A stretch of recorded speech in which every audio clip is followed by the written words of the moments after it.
Hello students, কি খবৰ তোমালোকৰ আশা কৰো সকলোৱে ভালে আছে। আজিৰ এই ভিডিওটোৰ জৰিয়তে দশমমান শ্ৰেণীৰ সকলো ছাত্ৰছাত্ৰীক স্বাগতম জনাইছো আৰু HSLC এক্সাম 2026 ৰ মেট্ৰিক পৰীক্ষা 2026 চনৰ ৰুটিন লৈ বহুতো চৰ্চা চলি আছে। বহুতো ছাত্ৰছাত্ৰীয়ে মোক সুধি আছিল যে HSLC এক্সাম মেট্ৰিক পৰীক্ষা 2026 ৰ ৰুটিন কেতিয়া আহিব।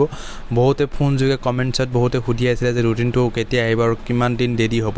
যেই নহওক কিয় এই মেট্ৰিক পৰীক্ষা 2026 ৰ ৰুটিন সন্দৰ্ভত এটা জাননী তোমালোকক দিবলৈ আহিছো। তোমালোকে ভিডিওটো প্ৰথমৰ পৰা শেষলৈকে চাই থাকিবা আৰু মোষ্ট ইম্পৰ্টেন্ট ভিডিও হয় HSLC এক্সাম 2026 ৰ ৰুটিনৰ কাৰণে। আৰু মেট্ৰিক পৰীক্ষা তোমালোকৰ আগুৱাই আহিব, লগতে কিমান দিন আগুৱাই আহিব সেই কথাখিনি এই ভিডিওটোৰ জৰিয়তে তোমালোকক জনাই দিম। তোমালোকে ভিডিওটো স্কিপ নকৰিবা। লগতে তোমালোকক আৰু এটা কথা কৈছো, আগন্তুক HSLC এক্সাম 2026 ত অল সাবজেক্টৰ 100% কমন কোৱেশ্চনসমূহ পাবলৈ তোমালোকে চেনেলটো এতিয়াই সাবস্ক্ৰাইব কৰি লোৱা আৰু বন্ধুবৰ্গৰ মাজত তোমালোকে চেনেলটো শ্বেয়াৰ কৰা। এতিয়া মই ৰুটিনখন এটা দেখুৱাই দিম আৰু সেই ৰুটিন মতে তোমালোকে পঢ়িবা আৰু ৰুটিনটো এতিয়া দেখুৱাই যাম। তোমালোকে ভিডিওটো স্কিপ নকৰিবা, লগতে চেনেলটো সাবস্ক্ৰাইব কৰিবা। এতিয়া মই দেখুৱাই আছো ৰুটিনখন তোমালোকক। আৰু ইয়াতে যিখন ৰুটিন তোমালোকে দেখা পাই আছে এইটো কিন্তু তোমালোকৰ HSLC এক্সাম 2025 ত হৈ যোৱা এক্সামৰ ৰুটিন হয়।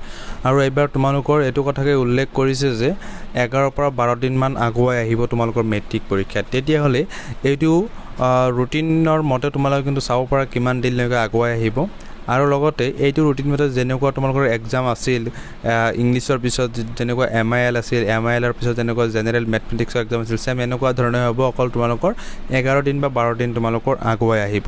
এতিয়া কথাটো হ'ল কি 11 দিন বা 12 দিন মান আগুৱাই আহিলে দেখা দেখি যায় আছে ফেব্ৰুৱাৰী মাহৰ 2 তাৰিখৰ পৰা 6 তাৰিখৰ ভিতৰত মানে তোমালোকৰ পৰীক্ষাটো আৰম্ভ হ'ব। যেই নহওক মৰমৰ ছাত্ৰ-ছাত্ৰীসকল, এইটো আসাম ষ্টেট স্কুল এডুকেশ্যন বৰ্ডৰ ডিভিজন 1ৰ ফালৰ পৰা যিটো প্ৰকাশ পোৱা 2025 চনৰ যিখন ৰুটিন মেট্ৰিক পৰীক্ষাৰ সেম এনেকুৱা ধৰণে তোমালোকৰ মেট্ৰিক পৰীক্ষাৰ ৰুটিনটো আহিব। এতিয়া কথাটো হ'ল তোমালোকৰ যদি 11 পৰা 12 দিন বা 12 পৰা 13 দিন যদি আগুৱাই আহে, যেনেকৈ যোৱা বছৰ তোমালোকৰ মেট্ৰিক পৰীক্ষা ষ্টাৰ্ট হৈছিল মানে 2025 চনত 15 ফেব্ৰুৱাৰী 2025 স্যাটাৰডেৰ পৰা ষ্টাৰ্ট হৈছিল, কিন্তু এইবাৰ তোমালোকৰ চান্সেছ আছে 6 ফ্ৰাইডে আৰু স্যাটাৰডে তোমালোকৰ এইবাৰৰ যিটো 2026 ফেব্ৰুৱাৰী মাহৰ স্যাটাৰডে 7 তাৰিখত এনে বন্ধ আছে তোমালোকৰ। সেইকাৰণে কি হৈছে 4, 5 বা 6, 4, 5 আৰু 6 ফেব্ৰুৱাৰীৰ পৰা তোমালোকৰ এক্সাম ষ্টাৰ্ট হোৱাৰ 100% চান্সেছ আছে। যেই নহওক কিয় তোমালোকে এইটো মৰ্মে তোমালোকে পঢ়ি থাকিবা, সেইকাৰণে কিন্তু তোমালোকৰ এক্সামৰ বেছি দিন সময় নাই মাজত। আৰু বৰ্তমান আগষ্ট শেষ হ'বই আজি। আগষ্টৰ পিছত ছেপ্টেম্বৰ, অক্টোবৰ, নৱেম্বৰ, ডিচেম্বৰ 4 মাহ আৰু সন্মুখত 1 মাহ 5 মাহ আছে তোমালোকৰ, কিন্তু 5 মাহৰ মাজত কিন্তু তোমালোকৰ 4 মাহে ধৰিব লাগিব আৰু জানুৱাৰী মাহটো তোমালোকৰ সেই ৰিভিজনহে দিব লাগিব। যেই নহওক মৰমৰ ছাত্ৰ-ছাত্ৰীসকলক মই এইটো কথা উল্লেখ কৰিছোঁ ভিডিঅ'টোৰ জৰিয়তে, তোমালোকে চেনেলটো এতিয়া ছাবস্ক্ৰাইব কৰিবা আৰু তোমালোকৰ অক্টোবৰ মাহৰ পৰা 100% কমন কুৱেশ্যনসমূহ দি থকা হ'ব আৰু তোমালোকে সেই কুৱেশ্যনসমূহ পাই থাকিবলৈ চেনেলটো এতিয়া ছাবস্ক্ৰাইব কৰা আৰু বেলেগ একো চাব নালাগে।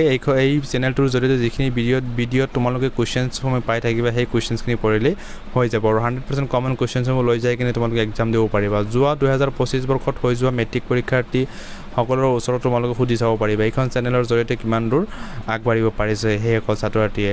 আৰু যেই নহওক কিমান দূৰ আগবাঢ়িব পাৰিছে সেইটো সন্দৰ্ভতো ভিডিঅ' দিয়া হৈছিল ইউটিউবত। যেই নহওক মৰমৰ ছাত্ৰ-ছাত্ৰীসকল তোমালোকে চেনেলটো ছাপোৰ্ট কৰি যাবা আৰু তোমালোকক 2025 বৰ্ষৰ নিচিনা এইবাৰ 2026 বৰ্ষৰ কাৰণেও মেট্ৰিক পৰীক্ষাৰ কেণ্ডিডেটৰ সকলৰ কাৰণেও 100% কমন কুৱেশ্যন এনচাৰসমূহ লৈ অহা হ'ব অক্টোবৰ মাহৰ পৰা আৰু এটা মাহতে কমপ্লিট কুৱেশ্যন এনচাৰসমূহ ডিছকাশ্যন কৰা হৈ যাব। যেই নহওক মৰমৰ ছাত্ৰ-ছাত্ৰীসকল তোমালোকে এতিয়া চেনেলটো ছাবস্ক্ৰাইব কৰি ৰাখা আৰু এনেকুৱা যিটো 2025 চনৰ মেট্ৰিক পৰীক্ষাৰ ৰুটিনটো আছিল এনেকুৱা মৰ্মে তোমালোকৰ এক্সাম হ'ব।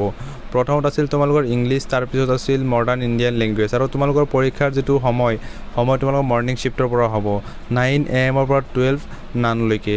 তাৰপিছত আছিল MIL ইংলিছ, তাৰপিছত আছিল জেনেৰেল মেথমেটিক্স, তাৰপিছত আছিল elective subject all elective subject, তাৰপিছত আছিল জেনেৰেল চায়েন্স, তাৰপিছত আছিল ফাইন আৰ্ট আৰু ইভিনিঙত কিছুমান আছে ইলেক্টিভ ছাবজেক্ট কিছুমান আছে সেইবিলাকো চাই ল'বা।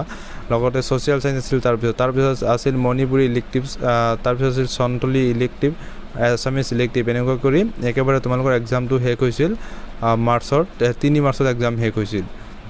যেই নহওক কিয় মৰমৰ ছাত্ৰ-ছাত্ৰীসকল তোমালোকে লেটেষ্ট যিটো ৰুটিন আহিব অলপ কেইদিনমান পিছতে লেটেষ্ট ৰুটিনখন প্ৰকাশ পাব আৰু সেই ৰুটিনখন পাবলৈ তোমালোকে চেনেলটো এতিয়া ছাবস্ক্ৰাইব কৰা আৰু তোমালোকে ভাল 100% ইম্পৰ্টেণ্ট কুৱেশ্যনসমূহ পাই থাকিবলৈ তোমালোকে চেনেলটো ছাবস্ক্ৰাইব কৰি ৰাখিবা এইখিনিতে মই ভিডিঅ'টো সমাপ্ত কৰিছোঁ thank you SI light of education thank you ৱাচিং দ্য ভিডিঅ'